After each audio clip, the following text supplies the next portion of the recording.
Hey y'all, check out the bird feeder I made. I took this old milk jug. I took that lid off of that container right back there and just drilled some holes in it, put a wire through it, and you can see the holes.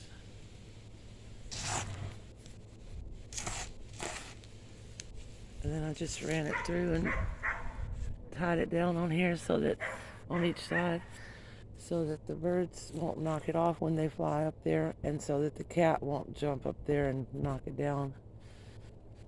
But I think it turned out pretty cute. I like it.